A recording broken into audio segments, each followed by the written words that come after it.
I'm trucking on, and I'm trucking on. Move her on down the line, another town will do me fine. I'm trucking on, I'm trucking on. Howdy, friends, and welcome to Truckin' On. I'm your host, Ward Richmond. I really appreciate you tuning in today, and I hope you enjoy the show. Ready to rock and roll? Shelley Paxton? I'm ready to fly this plane. Is it plane, not helicopter? We're on a plane for sure. Okay. Yeah. I'm not anti-helicopter, but I'm choosing the plane. Have you been on a helicopter? I have in New Zealand, and Really? it might be the first and last one. Yeah, I've been on one helicopter ride. I might do it again if there's some reason, but I'm not going to seek it out. I got to land on a glacier in New Zealand, so I have no regrets, but I had to drink a lot of champagne to get on that helicopter. I bet so. That was the precursor. I went around Dallas-Fort Worth Metroplex on a helicopter to look at warehouses. So mine's way sexier. If you're going to die, that's a better way. Oh my God. 100% in New Zealand on a glacier, looking at some of the most spectacular scenery on the planet. Yeah. Drinking 100%. champagne. Let's go. Yeah. But let's stick to the plane. We're flying the plane today. Okay. I'm on a plane. Such a pleasure to have you on Truckin' On. Yeah, thank you for inviting me. This is a unique experience. I'm glad we could connect. It's very unique because you're my first guest that I don't know personally. Yeah. Until now, and now we know each other. We dove right in. I cold called / DM'd you on Instagram, and after I read your book, Soulbatical. Yeah. What is the end of it? A corporate rebel's guide to finding your best life. Hell yeah. My executive coach, Dan Coughlin, recommended that I read that book. Did he really? Mm-hmm. I owe a thanks to Dan. Yeah. I never knew that part. Thanks for sharing that. Yeah. He recommended it to me. He goes, I just read this book and you will love it. And so he was right. Oh my God. I love that. I don't think I know Dan personally, but I'm going to send him a note. Thank you. Yeah. He was on the podcast a while back. All right. He came down to Dallas. And and I just felt that I needed to reach out and do this. So yeah, well, and when you and I were kind of chit-chatting, I felt that you can tell when people are curious and conscious, and then I explored a little bit of what you're doing here, and I'm like, okay, yeah, he's my people. So I trusted enough to come and do this, and yeah, we're fast friends. I mean, you don't get into a cockpit, fly a plane with somebody who you don't trust, I guess. I know. The JW Marriott plane. The JW Marriott, exactly, in Chicago. I brought Logan here since we're shooting in a hotel suite, just That's not to right. make it weird. Yeah, or to make it more weird. I'm not sure. I'm not sure. We're about to find out. It does get weird sometimes on Truckin' On. Oh my, that's okay. Like, listen, I'm all about hanging out with the people who like embrace weird. Like, you know, I'm keep it weird. I'm the Austin, Texas vibe, so that's good. I'm Weird Ward. Oh, there you go, Weird Ward. There you go. Yeah, no, weird people are my people for sure. So yeah, I mean, as long as it just stays on the weird plane, we're good. Yeah, maybe we're flying the weird plane. There we go. That makes sense. I love it.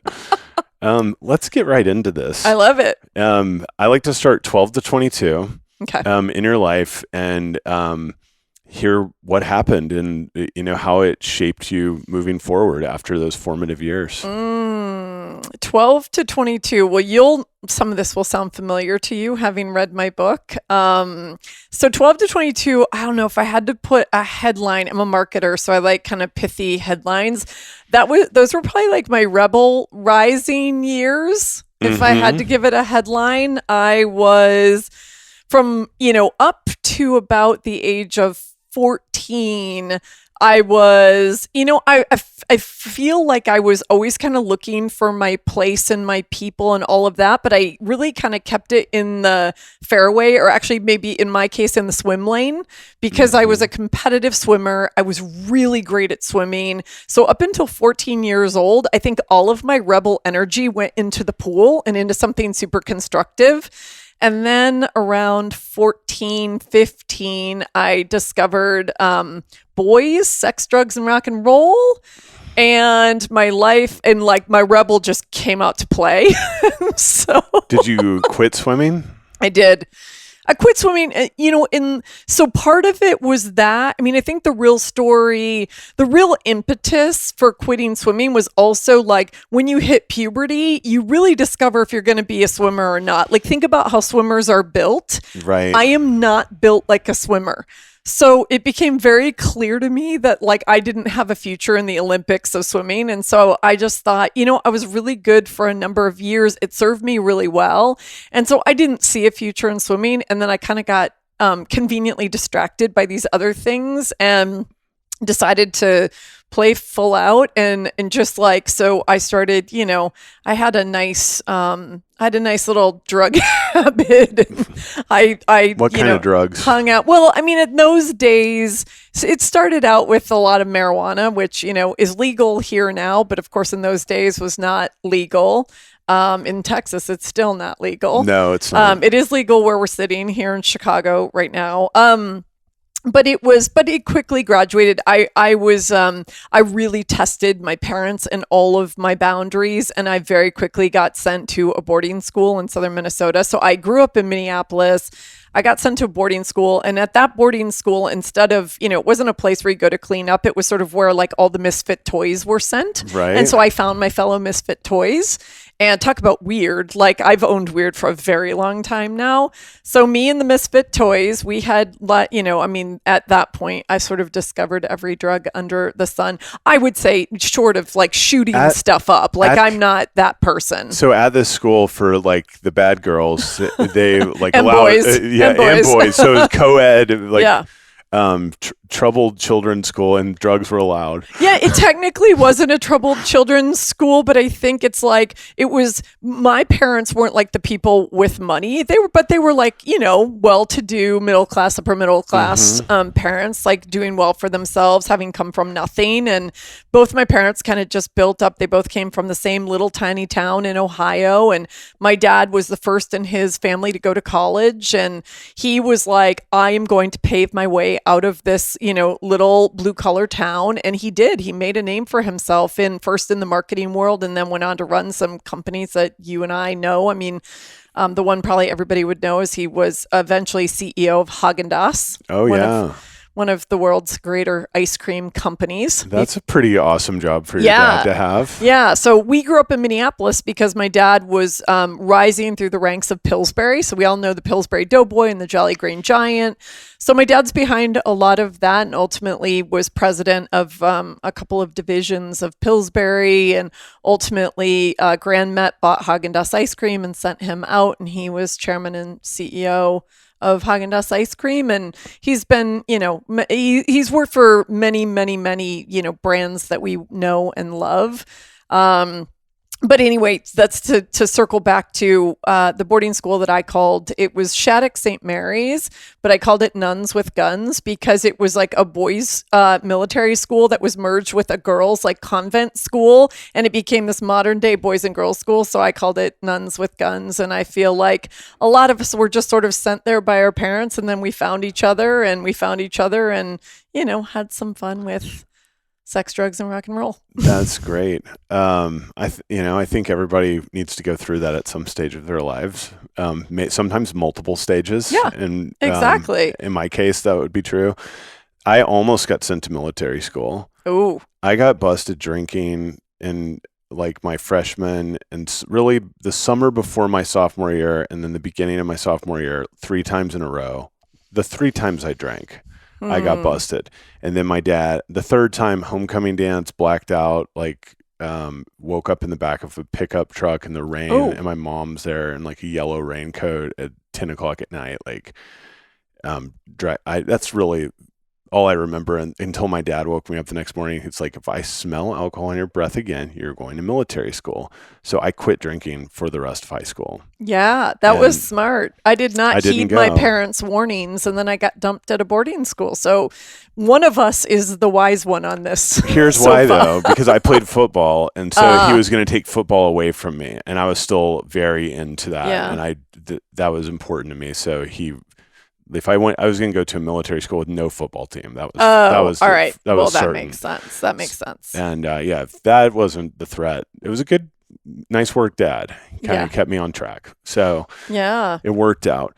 So then you graduated from said school? No, I only went for 1 year. That boarding school did not invite me back. I was on the wrong dean's list, Wow. not the one that my parents wanted me on. And by that point in time, honestly, I was begging to go home because I wasn't happy there. And so my parents made me a deal. They said I could come back home, but I was no longer allowed to be in the public school system where all my friends were.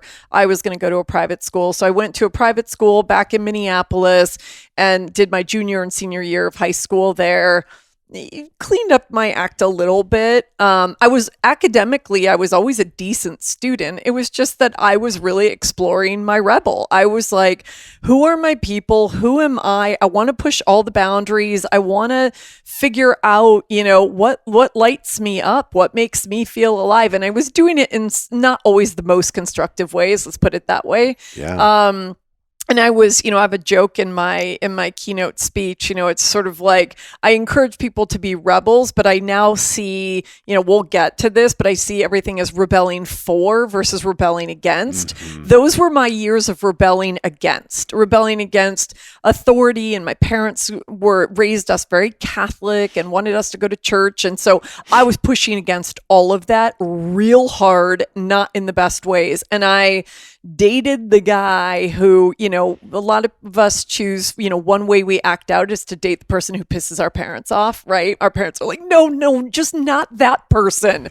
So I dated that person in high school, and he ultimately drove my car into a lake. I remember that. Yep. That's, I think, in chapter 2, just to set the rebel foundation in the book.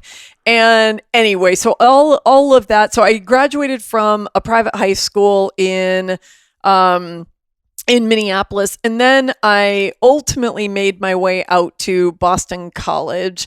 And by the time I got to college, I was sort of bored with the drinking and drugs thing. So everybody around me was doing the college thing. And I wasn't doing any more drugs, but I was drinking beer here and there and whatever. But I had sort of gotten a lot of that out of my system. So then I was was starting to explore in different ways, who am I and what do I want? And, what do I want to create in, when I get out of this? But the funny thing about it all is I found myself at the business school at Boston College.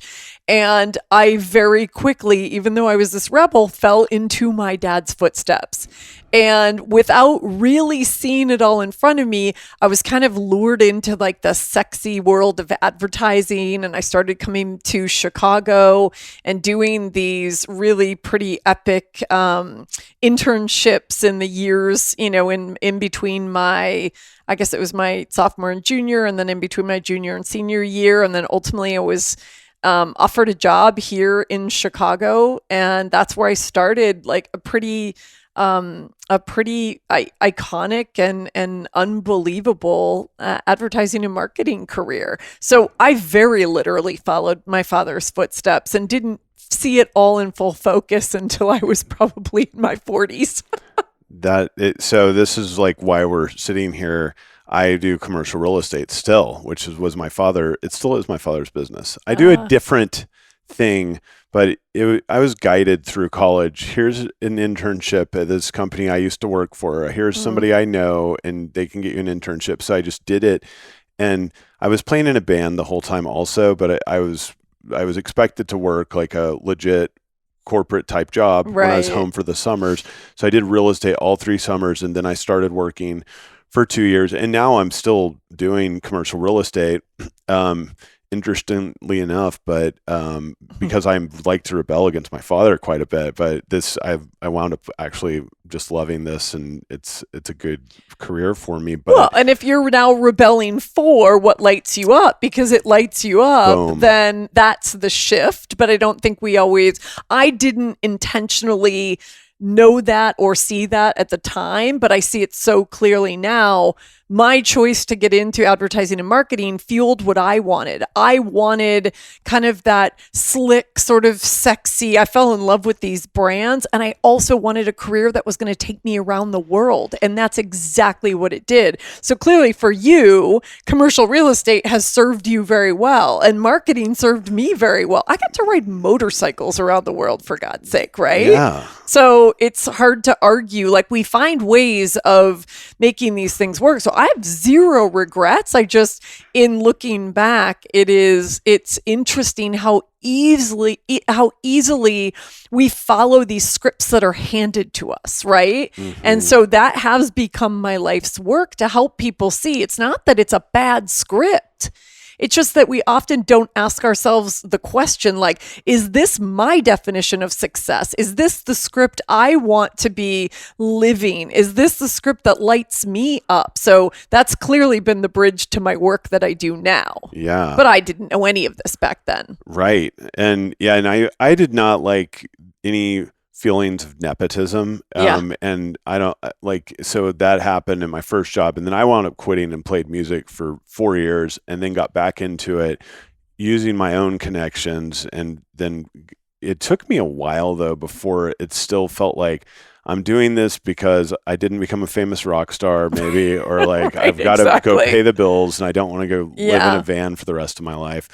And I did have a tough 5 years before I finally shifted over, and I talked about this on a recent podcast. And this is back when authenticity wasn't cool in 2006, when I really started my career. But finally, once I got some success, and I was like, oh, I can show my tattoos now, and I'm not going to get fired. No one's going to care. And I got comfortable in my skin for the first time in corporate America. And it took me a long ass time. I was in my mid 30s before I felt comfortable, really. Yeah. And that's insane. And then now I can just, even starting this podcast in January, I always had a commercial real estate podcast where I talked about statistics and all of that. Now it served its purpose, but that was getting old. And I want to just talk about real shit with, Yes. I want to talk about the people that inspire me, and that's it. And no rules whatsoever, and not making it this corporate pitch kind of thing about my expertise in commercial real estate, because that just gets old. And Well, and also there are a lot of people doing that. I'm not saying that they're, that you're one in a million doing it, but there are so many people who are talking about the stuff around us and outside of us. And in my mind, there aren't enough people talking about what's really going on inside of us that's influencing how we're showing up and what we're doing and the impact that we're having. So I think that for me was the first connection point when you and I were going back and forth. It's like, oh, he gets it. Because that's why I wrote the book. I wrote the book because it's really easy. I was put on a pedestal because at the peak of my career, I was chief marketing officer of Harley Davidson. It's an iconic global brand that people tattoo on their freaking bodies, right? And so people were just like, oh my God, bowing to me and going, you've made it. You have the perfect life. You have the perfect career. And on some levels, I certainly did. But I chose to tell the story that I was also a mess inside, because how do you get to that place in your career and feel empty? And not enough people were talking about what really goes on, because not everybody who's making all that money and has these sexy jobs is feeling fulfilled. I don't know about other people, but I would venture to say that it probably swing more in the direction of feeling unfulfilled than feeling fulfilled at that level, and just the amount of work you do. I'm reading a really good book right now by Eckhart Tolle. I forgot what it's called. It's not Power of Now. It's another one, The New Earth. The New Earth, Yeah, The New Earth. Yeah. And he talks about it, and it's just this, it can become, for some people, this game of ego that you're just playing in and you're running around. And you can become so unconscious about it though, but it's almost like a hamster wheel of success and money. And like, then, I've always been pretty aware, like I'm not like money's not going to make me like happy. Like, of course I want to make money, but I'm not going to just like, I don't feel the need to go make $10 billion or something, or just like keep going up and going up. And, you just learn that over time, and you got to just listen to the soul. Right? Well, exactly. It's inside, right? I mean, I know this is one of your questions, but I feel called to say it now. One of the things that I've learned in the past. So I left Harley, actually next month will be 7 years. So I left Harley 7 years ago, and I took my first steps into this kind of unknown world, went on my own hero's journey. And what I see and understand so clearly now is that success is a feeling, not a checklist. But in our society and our culture, we're taught that success looks like X, Y, and Z. And I was one of those people who was ticking the boxes on, the money and the promotions and all the sexy stuff and big titles. I was really title sensitive and all of it. And then how do you get to this place where it's like, oh my God, I've got all of those things and I've got a massive paycheck, and it doesn't get much better than, in marketing at least, working for Harley Davidson.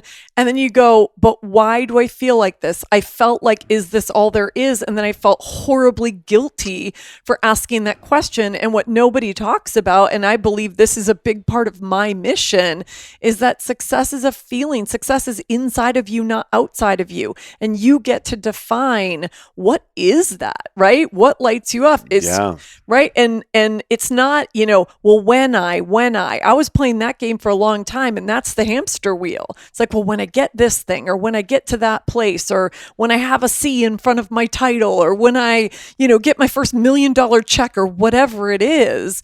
And I now see so clearly that none of those things were ever going to make me happy or feel fulfilled or feel like I have real, true meaning in my life. Yeah, or delaying living life to do all of those things, like as if you're going to retire and then enjoy it at 70 or 60 or even, and like, instead of just enjoying life like now, and enjoying the present moment period, and setting these non-existent finish lines for yourself that you make up in your head. This is a finish line. Arbitrary. It's all going to, when you get to the finish line, it's not going to be there. It doesn't exist. And can I just say so clearly, I mean, we know this, we say this, but I think until you get the cosmic kick in the ass yourself, tomorrow is never guaranteed, and neither is retirement. So let's be real honest with ourselves. I think a big part of the journey I've been on is learning how to be honest with myself, because there's a lot of like pretending not to know. Like we lie to ourselves a lot. And so it was when I left Harley 8 months into what I called my soulbatical at the time. The name of the book is kind of this initial journey I went on to reconnect with my soul. Can we pause and go back to that? So so you're working in marketing, and you are working your ass off and having fun, traveling the world, a couple of different advertising groups before leading up to Harley. And you took your soulbatical before Harley? No. I left Harley at the peak of my career. I left Harley when I was 46 years old, 7 years ago. Okay. Yeah. Did you take another one, or am I mixing this up? So what you're remembering is, so in hindsight, I called this little break I took when I was 26 years old. Yes. So I was in the advertising world. It was when I was here in Chicago. I was working on General Mills and then McDonald's. I had these like very prestigious businesses, and I was doing Second City Improv on the weekends and at nights. And for me, I was like, oh my God, this is so cool. And I started to feel this real tension, I guess is the best word I can think of. Like I felt this tension, like I feel my soul calling me to do something very artistic, and I love being on stage, and I love just being my zany, weird self. We keep coming back to weird, right? Yeah. And I mean that in the most positive sense. And so I kept coming back to that, and I was like, something's not right. Like there's this almost seamy underbelly of this advertising business. It's super sexy on the surface, but like, is this really what I want to do? So I paused and I put a backpack on my back. I asked for 4 months off of my job. I left. They said, well, we're not paying you to do this, and we'll give you a job if there's a job to give you when you come back, but you're clearly taking a risk. But it was the fat, happy days of advertising. I wasn't all that worried, and I was 26 years old. So I was like, fuck it. Like, what's the worst that's going to happen? I go to a different agency and I get a different job. It wasn't that concerned. So I went by myself. I put a backpack on my back and went by myself around Europe, and I did volunteer work in Poland and the Czech Republic. And before I left, I said to the president of the agency, I'm telling you now, I feel like I'm being called to just do something outside of the US. So if you win a piece of business somewhere that I seem like a great person for, and it's the place that nobody else wants to go, I'm your girl. And sure enough, about 3/4 of the way, maybe even a little bit more through my journey, this is the day before cell phones. So I get like a note that I have a voicemail at like one of those American Express places where we used to like pick up our mail, right? I mean, I feel like I'm talking about the caveman days, but like a telegraph. I totally, telegraph. like smoke signals came Western to me. Union. Exactly. It was like that. And I got a message that said, we just won the McDonald's business in Turkey, and we would love to send you to Istanbul. Are you willing to go? And I was like, yeah, just fly me home. Let me get to London, fly me home. Let me literally take a shower, put on some clean clothes, and then fly me to Istanbul. And that was the beginning. I ultimately took that job. I took a 6-month, it was supposed to be a 6-month assignment, and I stayed for 4 years. And it was the beginning of my global marketing career, and one of the best things that's ever happened in my whole life. So you're right. There was a mini soulbatical. I didn't call it that at the time, but the interesting thing, and you'll probably recall reading some of this, when I was writing the book, I found my journals that I kept during that trip. And I was like listening to my soul. I was using all this soul language. And I was like, oh my God, I knew exactly what I was doing. But I came to a fork in the road, and I decided to go back to the corporate world that I was like, is this sucking my soul? But I decided to use the corporate world in a way that was going to fuel my love for seeing more of the world. It's kind of like you were like, let's meet in the middle. I made it work for me. Yeah. Totally. Yeah. Totally. And no regrets. And listen, people who are doing that, like, we've got to do these things in a way that serve us, right? And it wasn't just the money for me. I was still looking for so many pieces of myself, and I wanted to find my people and find my place. And I knew going around the world was going to aid in that exploration. So it served me well for decades. I have a spiritual teacher who tells me, like, yes, when you're spiritual and you're listening to your soul, like you can go spend a lot of time in the vertical. But you got to remember, we're here for the human experience. Yeah. So you got to keep it 1 foot in the horizontal, 1 foot in the vertical. If you want to really live that, like, I think that's her recommendation to me. Like, you don't want to just go move to a mountain somewhere and meditate all day. Like, you could go live life, and that's a good way to do it. And there's no doubt doing this podcast for me is the same.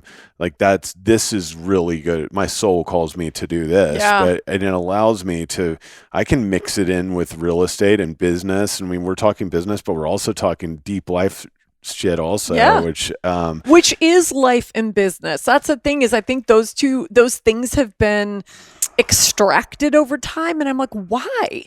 It is the human experience, and it's all dimensions of the human experience. So I love that this conversation, like, I feel like when we say, well, that's a leadership conversation, that has to be this formal by the book. And I'm like, that's bullshit, because leaders are human. If we're not talking about the human experience and how we are showing up powerfully and what we need to show up powerfully, then we're fooling ourselves, aren't we? Yeah, and not listening to your soul or your spirit. And I had a download, like I had a random dream, and it's like, is Camus the opposite of spirit? And I didn't know what Camus meant. I had to Google it, and it means diligent hard worker. And then spirit, and we all know what spirit is. And then it's like, oh shit. And that's, and I mean, that was like right before my 45th birthday, like in June. So that just happened. And I journaled about it and thought about it. And it's so important. And I feel like I am pretty good at it, but there was a time before COVID, I was just like head down on a plane every week, meeting with 300 people a year, and just like going to conference after conference. Hey, how you doing? Yeah. I mean, driving myself mad. And then I got separated, and now I'm divorced, but that happened right before COVID. And I really discovered spirituality. Started building my spirituality practice that year during COVID because it forced me to, because I had time. Yeah. It forced me to stop. It didn't force me to start building spirituality. That happened like that. Just like, thank fucking God you stopped for a second. And right when I stopped, it's like, I need this in my life. I was doing yoga. But we don't slow down. But we don't. That was a gift that a lot of people got out of COVID, because it was probably the first time in most people's lives where they paused. Yeah.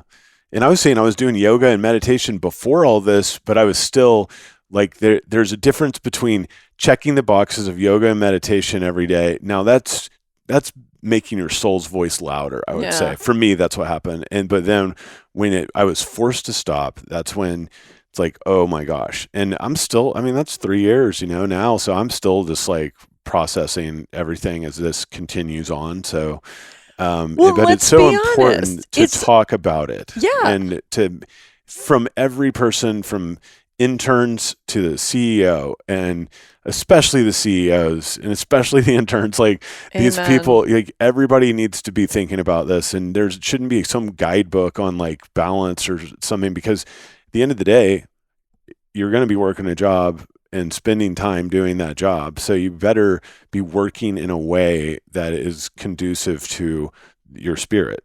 Absolutely. I mean, I see this so clearly now. Well, first of all, it's a forever journey, right? I mean, we think about success as a destination, but it's not. Success isn't a destination. I ask people, it's like, what does success feel like to you at the end of every day?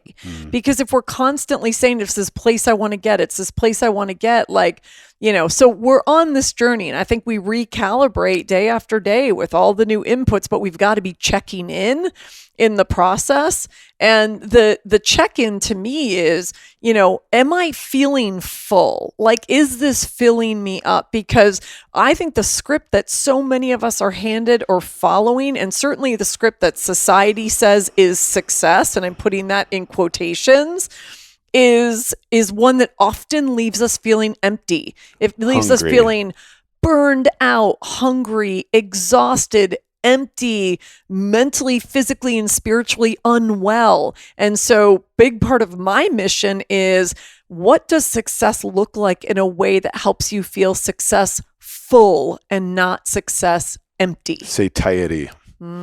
Exactly. Yeah. And have that, you want to have spaciousness, and you want those feelings. And I'm dropping books left and right. I've been on a book reading summer rampage, and The Way of the Peaceful Warrior. Have you read that? It's so good. But yeah, the whole point is, you're a warrior. So he's like, am I a warrior now? He has this guy training him in all of these things we're talking about. And it's just a great book by Dan Millman. He goes, you can only be a warrior in the present moment, or not be a warrior in the present moment. And that's basically what you're saying. You're either going to feel satiated or you're not. And you can actually go feel that.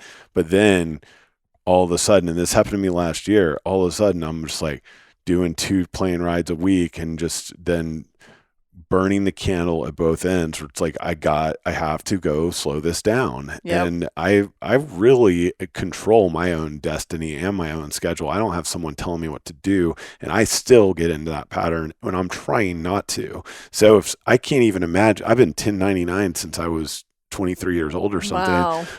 So I like do this to myself sometimes, and I have to be super conscious about it because it'll just get out of control. I can't imagine like having a job where you're told like what to do. It's part of your job and have these expectations and but it's the same. I mean, I get told what to do by the ego ward instead of the soul ward, and then it's a battle, Completely.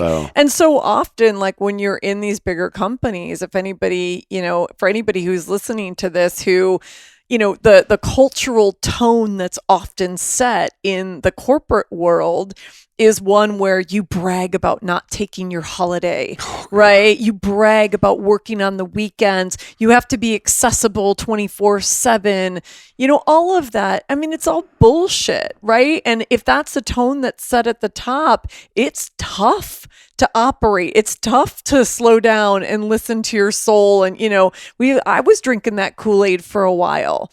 And, you get the cosmic kick in the ass. And I don't know, at some point, I always tell people, like, I've been inside, and a lot of people who want to hire me to speak will say to me, please don't make my people quit. They think like that's my mission. And I'm like, you're totally misunderstanding what I'm here to do. So my message now is I quit so you don't have to. So I can now stand on the outside. Like I am more valuable standing on the outside, sharing the learnings from my journey of pausing and slowing down. You don't actually have to leave your job, but you really have to find yourself, and you have to get super clear on your, values and your truth and your desires, and decide, what do you want your script to look like? How do you want to define success for yourself? What is your currency? All of that, you get to do that. And then I want those leaders to be the leaders that start to set the tone and start to shift culture. So it's not about quitting. It's about really changing, or at least dismantling, these systems and these cultures that no longer serve any one of us or the greater good. Yeah. Wow. Well, I want you to come speak at the Colliers conference. Oh my God, I would love to. Yeah, we'll have Sign to get me you up. on it. Sign me up. I'm all about it. So, listen, that's what I believe. That is literally what I was put here to do. Now that I so clearly see my calling, I'm like, and I love to stand on stages. I'm like, you know what? If I was never going to be famous being an improv girl, this is why I'm on stages you can tell now. Jokes. We can tell if we can pretend like we're on I'm an not, airplane. I'm not jokes. a stand-up comic. Come on, you can mix it in there. I am not a stand-up comic. No, but like obviously I'm passionate about this, so I can stand up and sort of it's my own preaching, I suppose.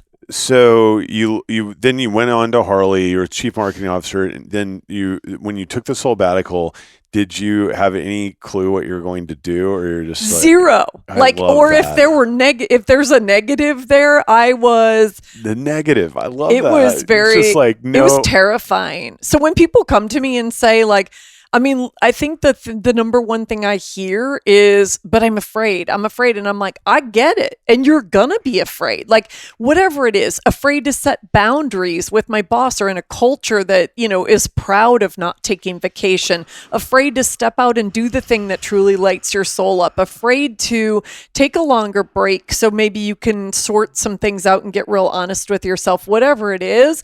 Like, you've got to move through that fear. It's not going to go away. It never is. When we're pushing our boundaries and we're growing, it's scary as hell. You know this.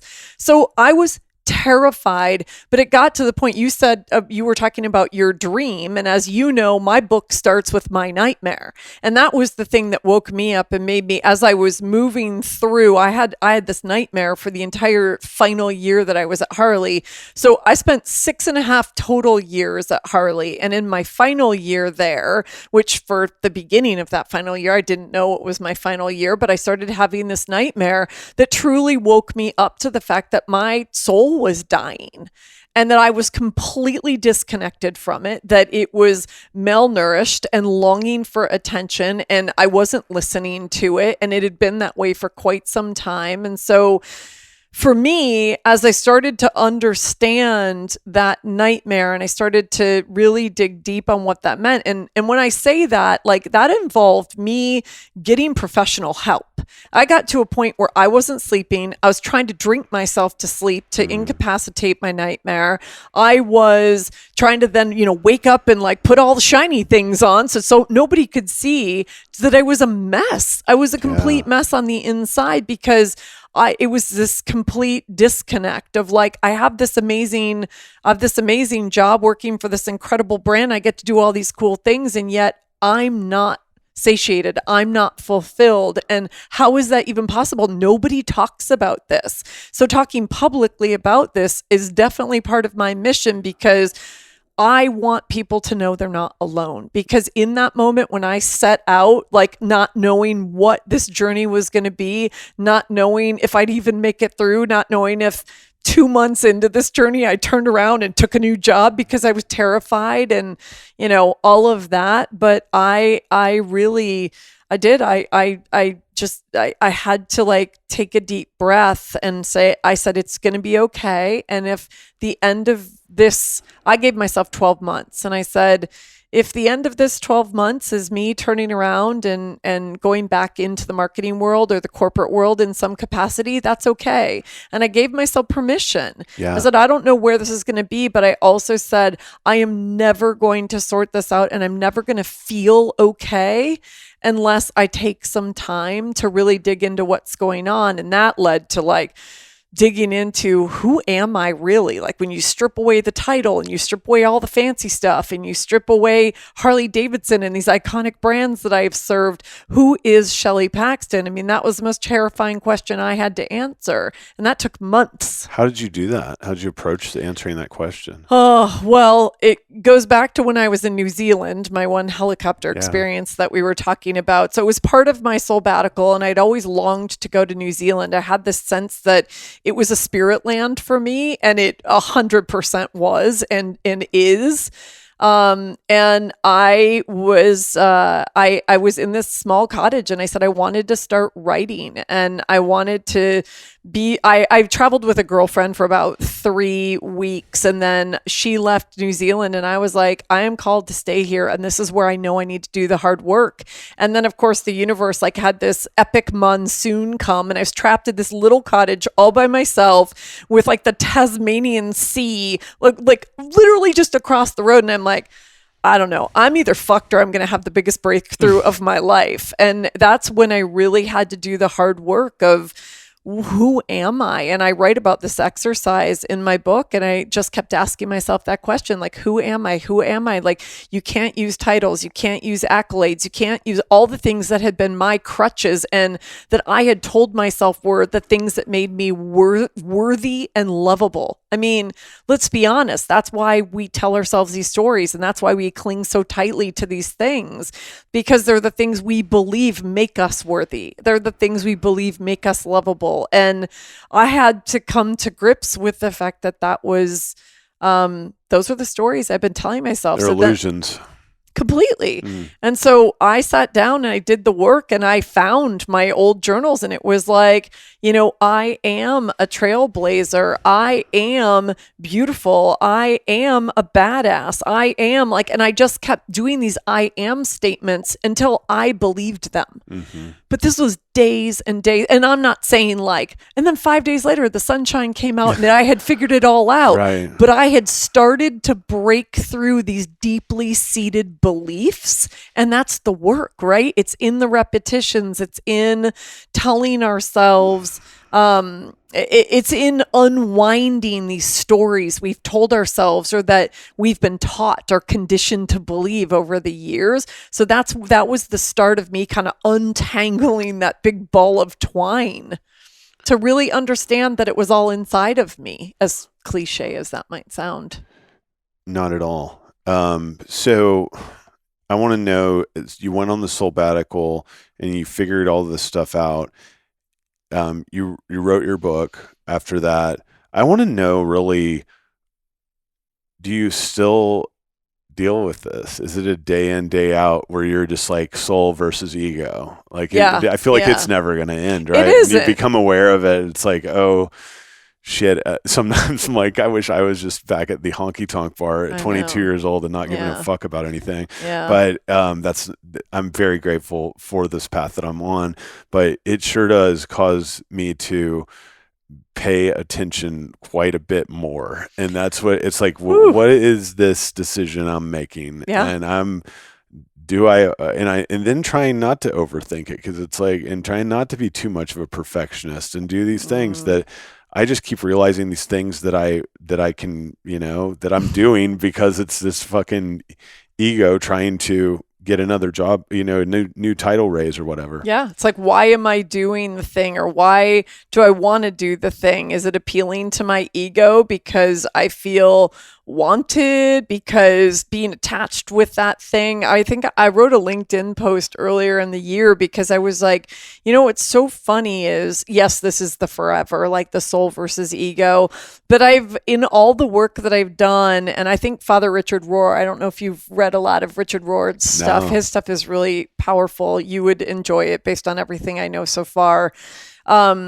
He talks about how the first half of our lives are, kind of feed the ego, and the second half of our lives, our biggest work is to feed the soul. So you're shifting from the ego in the driver's seat to the soul in the driver's seat, like at kind of the midlife point. And I think that's a beautiful way to think about it. That certainly has been my journey. I love that. But it doesn't mean the ego goes away. It's how we're wired as humans. You can't be human without it. It's never like you're not just going to be floating on air. No, but it's the awareness. It's exactly what you said. I think you stated it really beautifully. It is having that awareness. So it's not that it doesn't happen to me. It's that I'm able to catch myself a little bit earlier in the process, and I'm able to get still, and I'm able to kind of feel into, like, get out of my head and into my body and go, where is this? Like, why do I want to do this? Right? Is this something that feels truly aligned with my soul and my values and my beliefs and my work?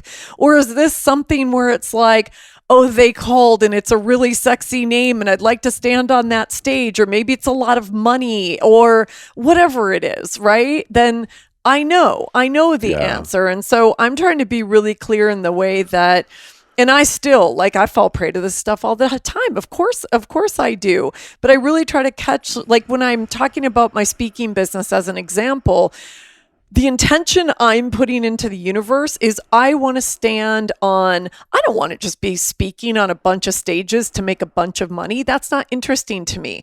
I want to stand on 10 to 12 stages a year that feel fully aligned and high impact, because my success currency is ripples of impact. That's why I'm on this planet, and that's why I'm doing this work. And so it's not necessarily about the money you pay me. And even doing this, I couldn't put into words why I felt, and I feel very clearly why I felt like this was a good opportunity.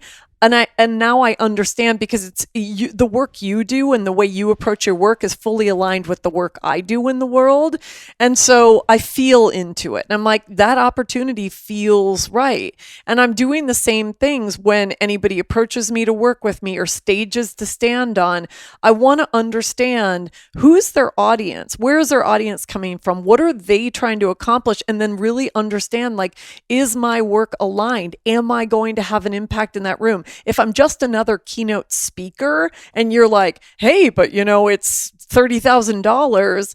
Okay, but that's not where I'm going to have the impact. And people are, not even paying attention. Right. They're eating their dinner and they're texting their friends and whatever. I don't want to stand on those stages. Yeah. That's not interesting. But people who are really leaning into this idea that leadership and success can look and feel very differently, and they want to be part of that change in both their own lives and in their companies and in the world, those are my people. Hell yeah. I'm your people. Yeah. You're my people. Yeah. I'm so thankful that you agreed to come do that this. My soul said yes.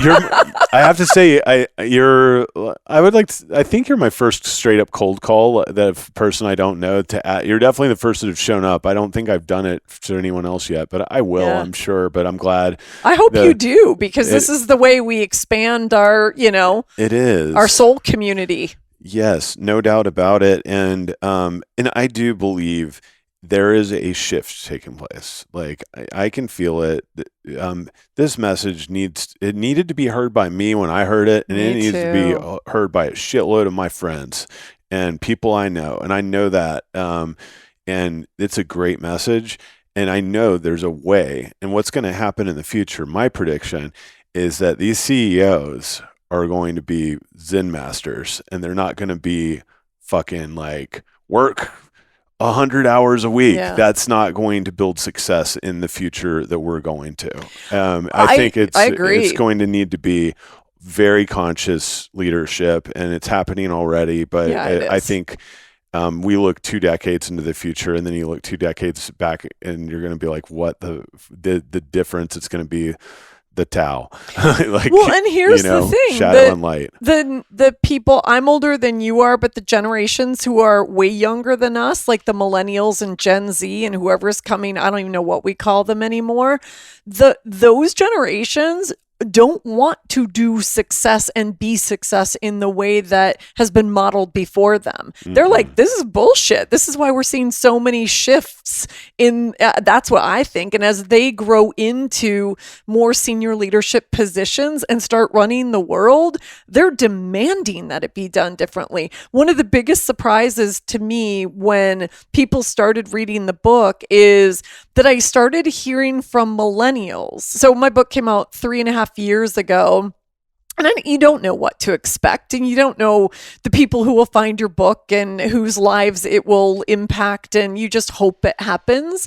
And what was so cool is I started getting these notes from people who were self-proclaimed millennials. And they were like, at the time they were writing to me, they were like maybe in their late 20s. And they're like, thank you for writing this book because you made all the mistakes I don't want to make. And I thought, holy shit, Yeah. I never for a minute when I was writing the book, and I don't think Simon & Schuster or any of us on the team could have seen this either, that I was sharing, like I wanted to share to say you're not alone for people who were kind of probably in a similar situation to me or what you described as well. Peers. Never in a million years did I think anybody, I thought 20 somethings would just kind of like, scoff at my, silly story that I had done this for so long, but they see so clearly that we played the game and it served us well, but they can change the game. And frankly, so can a lot of other leaders who are, my generation.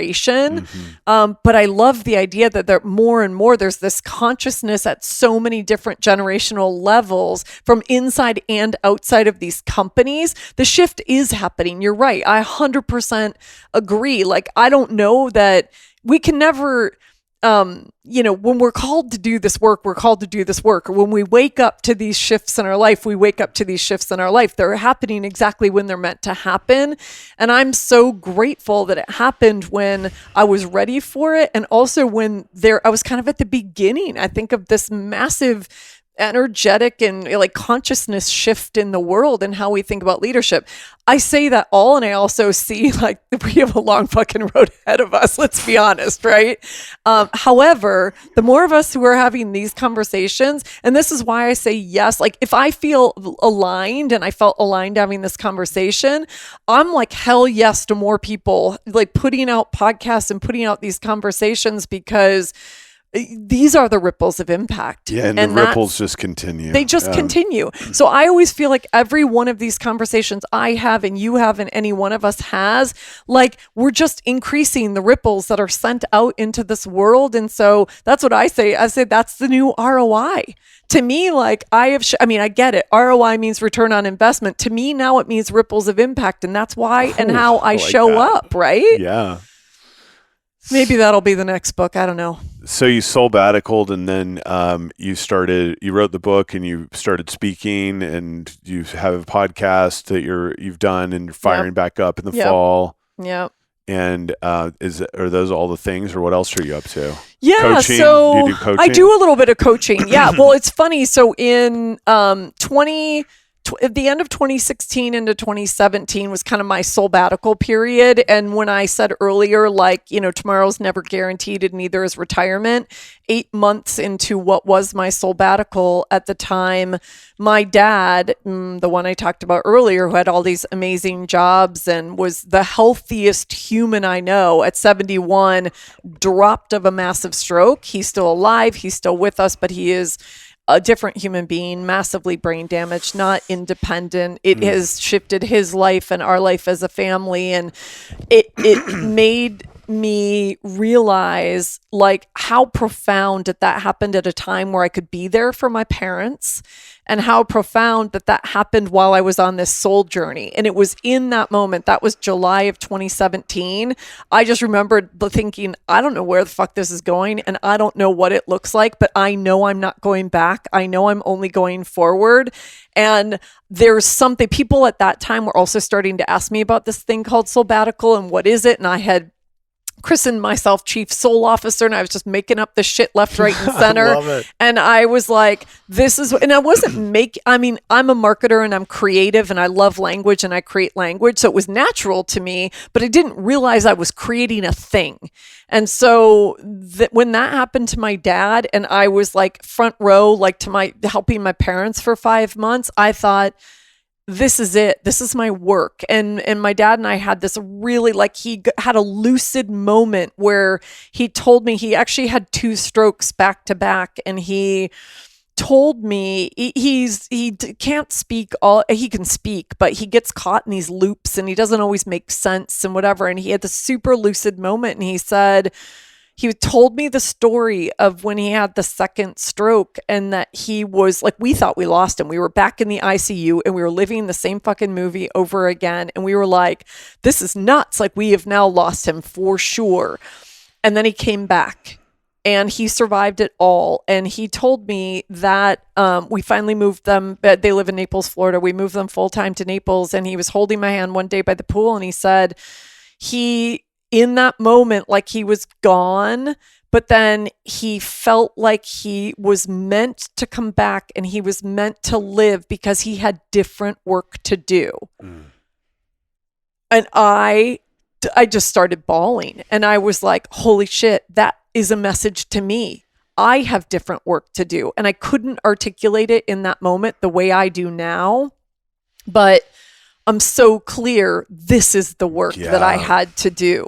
And my work was outside of the corporate world. And my work was helping people see success in a different way and redefine leadership and success and show up in a way that is more conscious and more about overall well-being. Like, we don't need to, I always say you can't be a badass if you're burned out. Like, let's be badasses, which means mental, physical, spiritual, soul health. And let's start talking about all these things. And so, yeah, that was a really pivotal moment in my life. And so then the January of 2018, I hung my little plaque. I was like, well, I'm Soulbatical LLC. I don't know what the fuck that means, but here I am. And I just started, like, all we can do is make it up. Like, I was terrified. I didn't know what it meant, but every day I took one little tiny step forward. And that's what I say to people now. I'm like, you want a bumper sticker?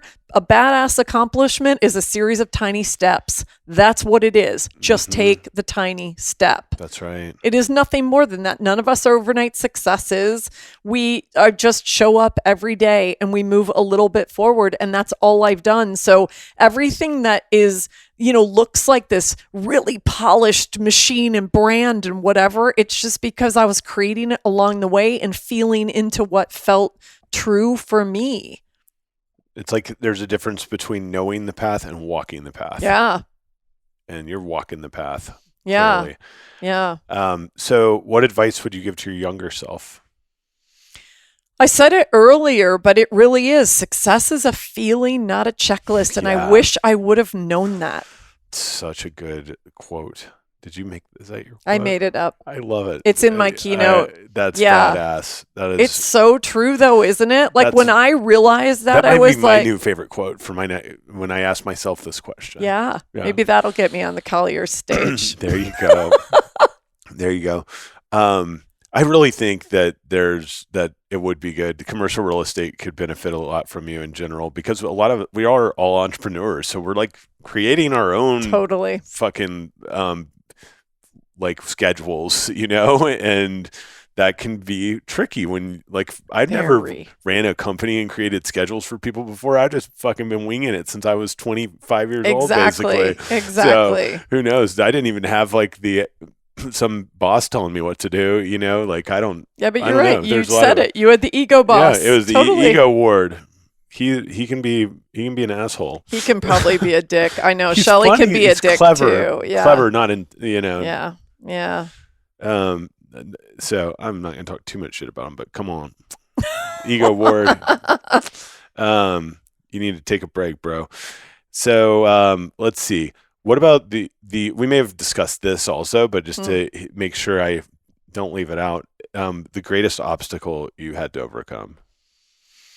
I mean, I really, in the most macro sense, I really do think it was like, being handed a certain script of what does success look like from my dad, and then realizing that it's like, oh, well, wait a second, I didn't have to do that, but it was such a gift that I did that, because then I walked it in my own way, and I came to my own sort of dark night of the soul, and it led me to do, and I don't think it's any coincidence whatsoever that my dad is now so brain damaged he doesn't really remember what he used to do, because he used to be so proud, and he was so anti me leaving Harley. And he couldn't wrap his head around it. He thought it was the dumbest thing I could ever do. And now I have a dad who can only see me for me. And like, if he can't read my book, but if he holds my book in his hand, like, he gets tears in his eyes, and he's so proud of me. And he's so, what little he understands of what I do in the world makes him so happy. And so all of this was like, it was meant to be. Yeah. I mean, more recently, it was probably like I stood on a TEDx stage in January of this year, and about halfway through my talk, completely forgot my talk. You did. I'm an improv girl, and you asked me to memorize anything, and so I was taking a big gamble, and you have no net, you have no nothing, and I was like, well, how am I going to improv my way back from forgetting the talk? And I finally did. They did a genius job. You'd never know watching the video. You would never ever know. I somehow found my way back onto the rails, and they pieced it together, and it's enough of my talk. I forgot a couple big chunks of it, but you know what? I was devastated. It was like 2 days before my birthday, and I was just like, I just bawled my whole way back to Dallas. Funny enough, I flew in and out of Dallas and stayed with a dear friend and celebrated my birthday down there. And then I realized, I was like, well, Shelley, the gift in all of this is that the TEDx format is not my format. Like I mean, my keynote isn't improvised. My keynote is a talk, and it has a structure, and it has slides, and it has interactivity, but I get to be me, and I get to move through it in a much more organic way. I don't have to know a script and have 10 minutes. I'm long form, and I need a little flexibility. I need freedom within a framework within the long form. So it just reminded me, like, I'm meant to stand on bigger stages with longer keynotes and do my, and do the format that makes sense for me and plays to my strengths. So it was a great reminder of what I'm good at and what I'm not. Do you want to hear how crazy I am? Weird. Yeah. Let's say weird. Yeah. Because Weird. it's such a good word. I was thinking about that, and I was thinking, if that had happened to me, I would have beat myself up about it so bad. Like I would have been, I can't believe I fucked up the speech. Now that's old me, ego word. Today, yeah. I still would feel that way, but I like to be like, oh, how soon would I catch myself and be like, it doesn't matter. Yeah. Like it doesn't fucking matter. Nobody's going to care. No one's judging you except for you. It doesn't matter. If it does matter to someone, like too bad for that person if they're worried about my speech. But I know that something like that would have mortified me probably. Oh my God. I was and it gutted. still would. It would still be the immediate thing. But then I'd like to think, I just hope that as we continue working on this new way of being, that it becomes easier. And then you are like this warrior book that I read, and you're just like this warrior where it's just like, boom, I'm not letting this shit impact me that used to impact me. Yeah. And you wake up to it a little. Well, I one of the gifts of that experience was some of the incredible people who are also on that same TEDx stage who I got to meet and be on this journey with. And the woman whose car I rode in like to the event, and then she took us back to the hotel before we were all going out that night. And of course I was devastated. And she's a trauma therapist and a grief therapist. I mean, who better to be in a car with after you fucked up your TEDx Proof talk? of God right there. Proof of God right there. Seriously. And so I was just sitting with like, not talking, with like tears rolling down my cheeks, but I knew I wanted to go out with everybody and I wanted to celebrate because it was a big moment for all of us. We did the thing, right? Hell yeah. And I also knew that there were multiple cameras and that they'd splice something together, and I recovered. It was just an uncomfortable couple of minutes in between. Anyway, this woman, Megan Jarvis, shout out, love her. She said to me, she like stopped the car, pulled over, and she looked at me and she said, Shelley, there's one thing I know very clearly. You had that moment on this stage where it was safe because you are meant to be on much bigger stages. Hell yeah. And I just started crying my eyes out, and I was like, oh my God, she's right. And even though I had to just get it all out of my system, like you have to let yourself feel, like don't, shortcut or bypass the feeling. Yeah. All the way driving back, we were in Louisiana. I drove back to Dallas and I cried the whole way. And I got to my friend's house and I had a couple glasses of wine and I was like, fuck it, whatever. It's going to be what it's going to be.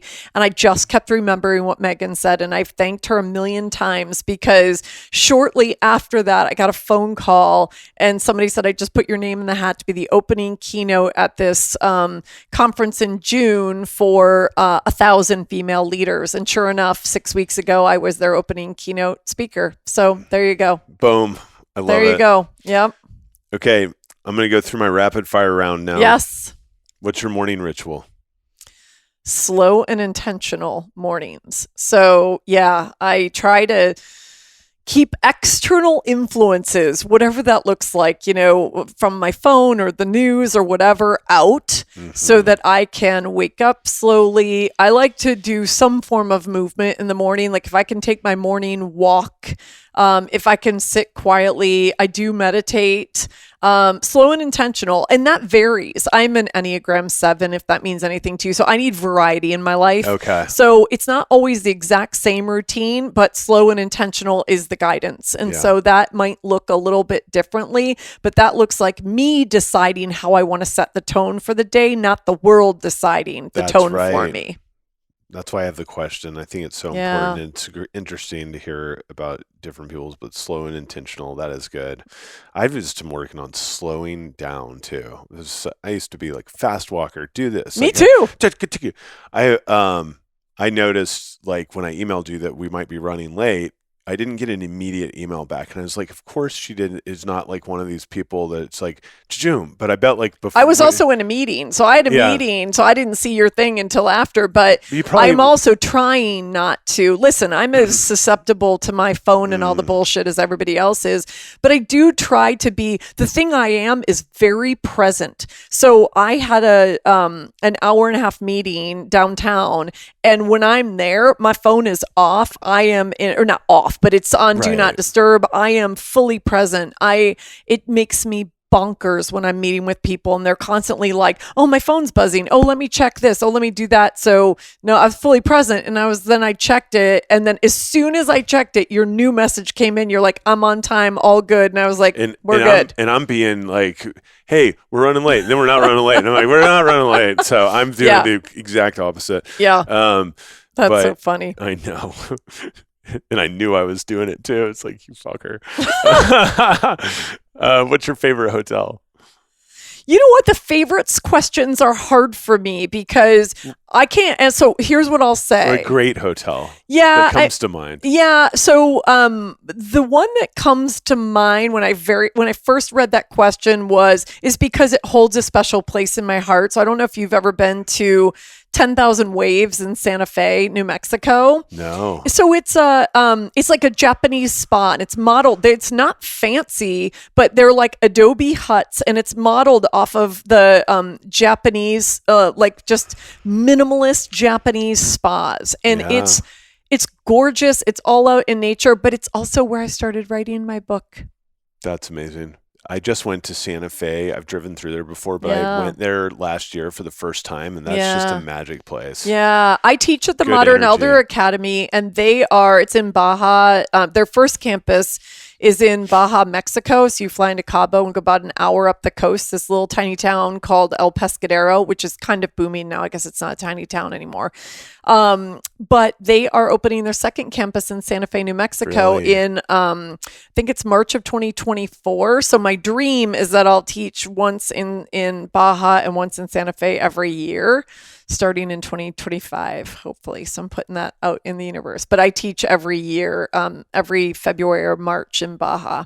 Yeah. So cool. It is a special place. I've probably been to Santa Fe 5 or 6 times. And I've done a lot of like deep work there. I've worked with horses there. I've done a lot of like spiritual work there. Yeah, it's a beautiful place on a lot of levels. But yeah, check out 10,000 Waves. Even if you will. just go to be in the spa and the baths, there, but you can also stay there. And there's just this beautiful little Japanese restaurant. It's very minimalist, but it's Are you kind of out in the country a little bit? You're not like in town? No, Oh, yeah. you're about, I mean, it's probably Well, yeah. a 15-minute Uber from downtown or the center of Santa Fe. But yeah, you are. And you're literally just like walking up these trails, and all the baths are just outside looking at the stars and the trees. And it's epic. Yeah. Sounds like it. Yeah. We'll put that in the show notes. What about a restaurant? Oh man, that's also a really hard one. Having lived around the world, I've had a lot of experiences. Since we're sitting in Chicago, when I think of restaurant, like foodie is such a weird word. Like I hate to call myself a foodie. I love food and I love food experiences. Yeah. And so the very first time I went to Alinea, because it's such a famous restaurant here in Chicago. So Grant Achatz, I mean, it's been written up everywhere. It's, I don't know how many Michelin stars they have. It is truly like a story. It's the most beautiful storytelling through food I've ever experienced. And I've been to Michelin star restaurants around the world. And it just gave me it's artistry. And it gave me a way of thinking differently about what it means to be an artist, what it means to create an experience for people, what it means to take people on a journey. So it's a very expensive food journey, but it's Worth it. oh my God, it's stunning. Even the dinner, like they just crack shit on the table and you just like eat off the Really? table. That's like so cool. it's something to behold. Make your reservation now for next year. Logan, do you want to go to Lou Malnati's or there? Or which one? You're buying what is it, Aline? Alinea. You'll Alinea. never get in tonight, but No. yeah, do it for the Yeah. future. It's a Monday. Well, that's true. They're probably closed. Oh, but yeah, they probably are. Yeah. But it'll go in the show notes and I will have to try it out. It sounds Yeah. amazing. Alinea's epic. Quote. Do you have a quote? Oh, yeah. That's the one I wrote down. Can I read it? I might put your Shelley Paxton quote in there. I have about- lots of Shelley. Yeah, you can. You can put that one in there. I'll give you another one because this one ties to the tattoo that I have on my arm. Let me see it. So this is mine. Authenticity, the truest form of rebellion, is my tattoo. The quote that Ralph Waldo Emerson, so in the day before Shelley Paxton created this quote, his is to be yourself in a world that is constantly trying to make you something else is the greatest accomplishment. That's great. RWE, Ralph Waldo Emerson. And the Shelley Paxton version of that is authenticity is the truest form of rebellion. Because if we're being ourselves, we're by default being rebels and rebelling for what matters most to us. That's right. Oh, yeah. Do you want to see get it? Logan's shooting that. Logan's shooting that. Awesome. Let's see here. What about a book? I forgot to mention that. Oh, one that I've read recently. You've cited some really good books. I could go on forever about books. I'm also an avid reader and whatever. One that I've read recently that I think should be on everyone's list is, have you read by Rick Rubin, the famous music producer, The Creative Act, A Way of Being? Oh, yeah. Holy shit. That's one that is on my short stack. He's our people. He's our people, 100%. He's a master. And that book is actually inspiring me in a lot of ways, but it's also, I love how he formatted it. It's like each one is just a little essay or a thought piece or whatever, and you can read it any way you want to read it. So it's making me think differently about how I write my next book, because I want it to be like that easy. Like you don't have to go from beginning to end, and you can just drop in the middle and you get this wisdom and inspiration. So have you read the Tao Te Ching? Yes. It kind of reminds me of that. Yeah, you're right. I just listened Maybe that was his inspiration. He has a podcast too. I've listened to that today on the flight here, actually. Oh, did you? I haven't listened to it in a while. It was Malcolm Gladwell's his co-host on it, I think. Rick Rubin wasn't on this. But Kesha was the guest. Oh, interesting. And she's talking about this exact same stuff. I need to go back to that, because I had it for a while, but some of the long form ones, it's like I don't have enough time in my life, but I do love a good podcast. Yeah, Kesha's like 50 minutes. I thought it was good. Okay, but I've heard great things, and I just started checking that out after reading that book. But that's a hell of a book. That is such a good book. Please link to that one, because more people need to read that book. He reads it too on the audiobook. Oh, does he? Which is great. Yeah, I read my book, so if you put a link to my audiobook, I narrated it, and I get so much feedback. Like people feel like I'm on a walk or in the car with them, or like sitting on the couch with my arm around them, and that's exactly what I wanted it to feel like. Yeah, I love that. It's an intimate experience. It feels like that when you read it too. Oh, thank you. Mm-hmm. Thank you. I'm serious. I was just like, I know this person. Yeah, thank you. So. God, that is the highest compliment to me. So thank you. Yes. What about a charity or cause that you support? Actually, proceeds, a percentage of my proceeds, not Simon & Schuster's proceeds, I give to a foundation called Life is Priceless Foundation, which was created after a friend of mine died by suicide about 11 years ago. And unfortunately, his brother, who set it up in his name, just died of a heart attack recently. And so I'm not sure what's happening to the foundation. You're reminding me I need to follow up, but it's for mental health advocacy, right? Suicide prevention, mental health research and awareness, all of that. So my overarching umbrella cause is like mental health advocacy. That's what I am. I literally say in my bio, like, I'm obsessed with it. So a portion of my proceeds go to that, and I donate. That's where a lot of my, I'd say philanthropic money, like I have a lot of money to throw around. I don't, but that's my cause. That's my charity. That's great. Yeah. Or my passion, I should say. Yeah. Mental health advocacy. There can't be too much of that right now or ever. So if you had $100 million in a briefcase. This question was so hard. What would you invest it in?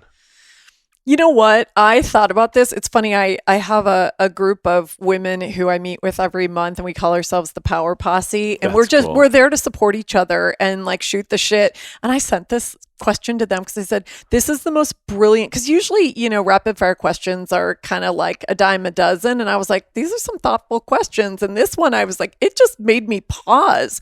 And I don't have like some epic answer, but the more I thought about it, the more I thought, actually, I would love to start like a Soulbatical fund or some sort of mental health fund where I make investments in growing, like investments in the cause, or you know what I mean? Mm-hmm. Like I want to start a fund that is exclusively around, that's around this stuff. Yeah. Exactly. That's around this stuff and making investments. So more, businesses, more products, services, individuals, get off the ground doing this kind of work. So it becomes like seed money for this sort of thing. That's what I kept coming back to. So I don't know. I think there's something interesting there. So thank you for the inspiration, because I thought, well, I don't have $100 million, but I could do something like that on a smaller level. But if you trip over like 1 million, call me. Yeah.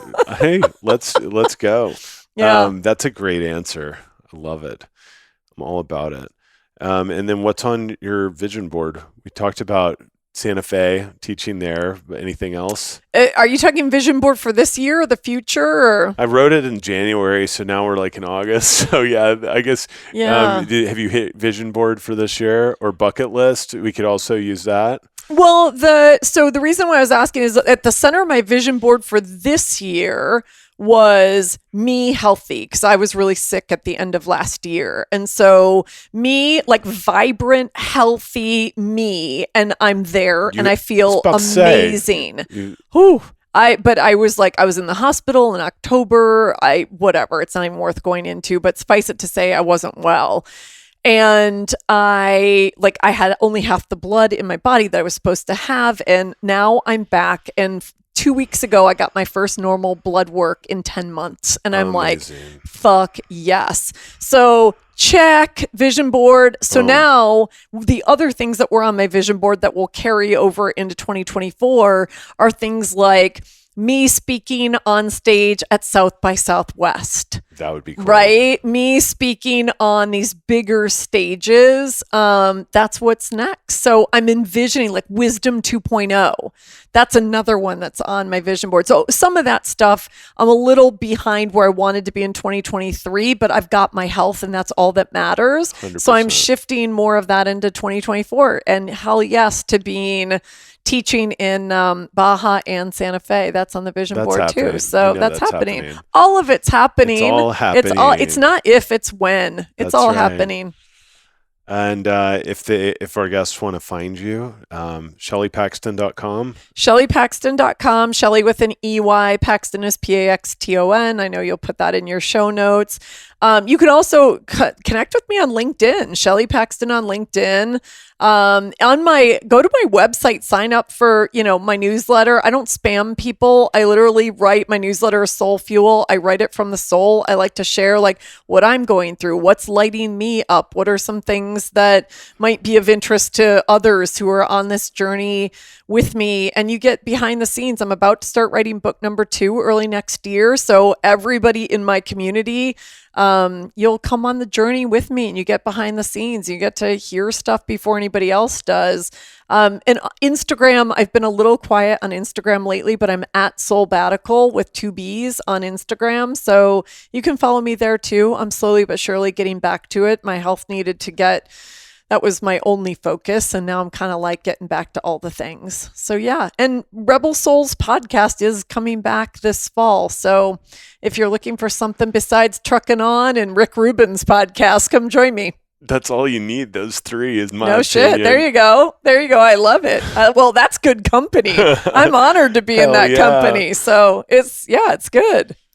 Shelley Paxton, thanks so much for joining you. me today on this episode of Truckin' On. Everybody, thanks for tuning in, and we'll catch you next time. Peace. I need someone to help me find a brand new attitude. I need someone to lend me a little bit of latitude. I wish someone would tell me what the hell I'm supposed to do. Then the voice in my gut kicked me in the butt and said I'm the only one you need to listen to. Then my soul told me I'm the only one to listen to. And I'm trucking on. And I'm trucking on. Move her on down the line. Another town will do me fine. I'm trucking on. I'm trucking on. I tried to run away like a freight train with no track. I tried to escape like a convict leaving Alcatraz. I prayed every day for a cachet I could never have. My bad decisions catalyzed the best ideas I've ever had. Bad decisions catalyzed the best ideas I've ever had. And I'm trucking on. I'm trucking on. Move her on down the line. Another town on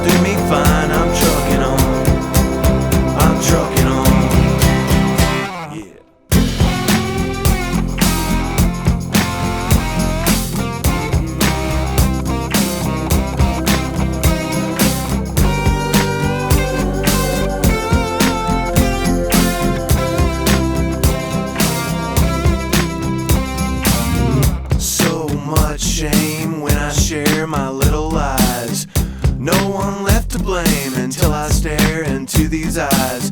I'm gonna tell the truth to you till I break on through to the other side.